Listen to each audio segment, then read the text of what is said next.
I was told that because the weather is going to get warmer as we go through the day, that I could just keep on going. We're in no rush, right? All right, I won't take you there. Tomorrow is the Feast of the Epiphany, the day of God's manifestation, as I've already said, to all people through His Son, Jesus. And the first reading today begins with, "Arise, shine, for your light has come." And it goes on to speak of nations coming to that light. The Gospel features a star guiding Gentile kings to the newborn Jewish king, in anticipation of Christ's mission to the whole world. So we commemorate the Epiphany today as a revelation to us as well. Not to a few, but to all people. We celebrate the universality of God's sovereignty, both present and coming. The three kings of Orient were not Jews. They were of other faith traditions, and they came from Eastern empires of Babylon and Persia, known today as Iraq and Iran. Why would these men comply with the dream to follow a star? As I asked Eddie, why would they follow a rising star that would lead them to the Messiah? A little bit of history might help us understand what led them to Jesus. The people of Babylon defeated Judah in a war, and they took the captive Jews with them to Babylon, a country that was later conquered by Persia. The captives taken as booty of war were very diverse people. They were men and women, carpenters, farmers, high priests, scribes, weavers, winemakers, adults, bread makers, children. The high priests and the political leaders of Israel were exiled as booty of war too. And they would have taken with them some of their valuables, which is how the Hebrew biblical scrolls would have made it to Babylonia, and how the wise men of the Orient would have known about the prophetic writings. Over time, some of the captive Jewish leaders became people of power and advisors to the kings of Babylon and of Persia. For example, the prophet Daniel was regarded by King Nebuchadnezzar of Babylon as a wise man, and it says so in Daniel chapter 2, verse 13. Which is why the king summoned Daniel to interpret his dream.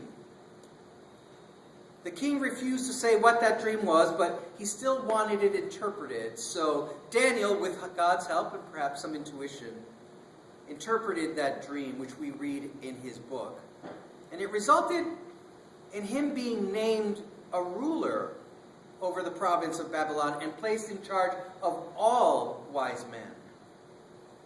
And we learn in the book of Ezra that the Persian king, who later conquered Babylon, his name was Cyrus, that Cyrus subsequently freed all of the captives, all of the Jews, and they returned to Judah in Israel.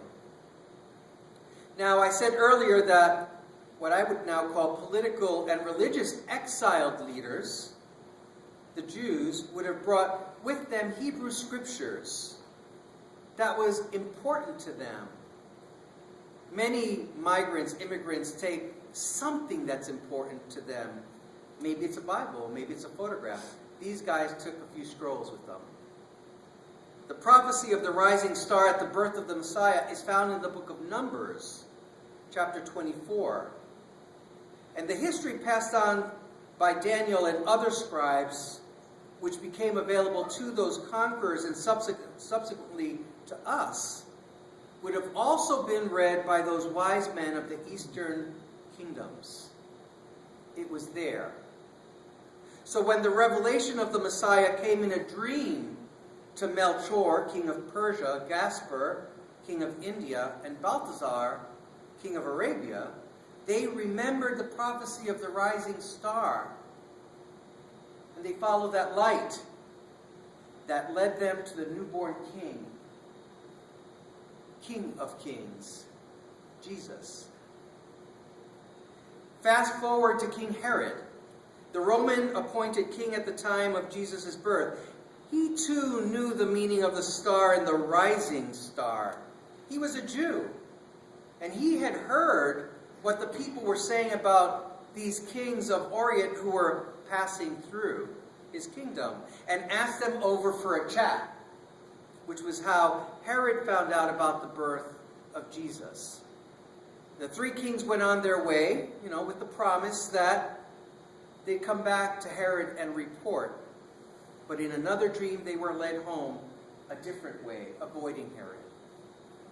And so this was how the Gentile kings honored the King of Kings with gifts, described in today's psalm.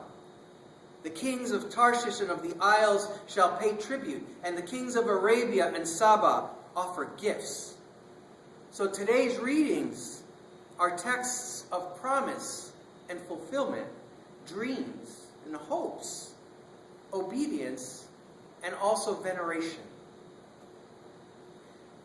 Matthew's gospel is fascinating to me because through it I relive the stories that I grew up with, hearing from my grandfather, who literally worshipped the three kings in a tradition that he had. And also in the singing of Christmas carols about the three kings, as we heard today. And this story really does enchant me, and is very much alive in me. It leads me to wonder what it might do for you. I started this homily by saying that Epiphany was the day of light for Gentiles, a manifestation of God for all people. So what does it do for you? The story of Jesus Christ has been passed down through the least traditional of sorts, foreign astrologers, the wise men, sages of different faith traditions. But there you have it. It was passed on. I wonder who will hear this story from you. How will we knowingly or unaware share that enchantment or the wonder of Jesus Christ with someone? My abuelo, my grandfather, Maximo, was not a churchgoer, but his tradition of Epiphany became my tradition of Epiphany. He shared it through his music.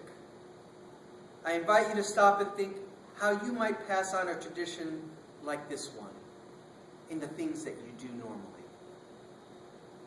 This is the story of the light of Christ for all people, whether they understand Christ's light the way you and I do or not. Today's Old Testament and New Testament readings teach us that God's sovereignty is not complete as long as there are insiders and outsiders, or as long as some are considered strangers, because the light of Christ shines on all of humanity. Amen.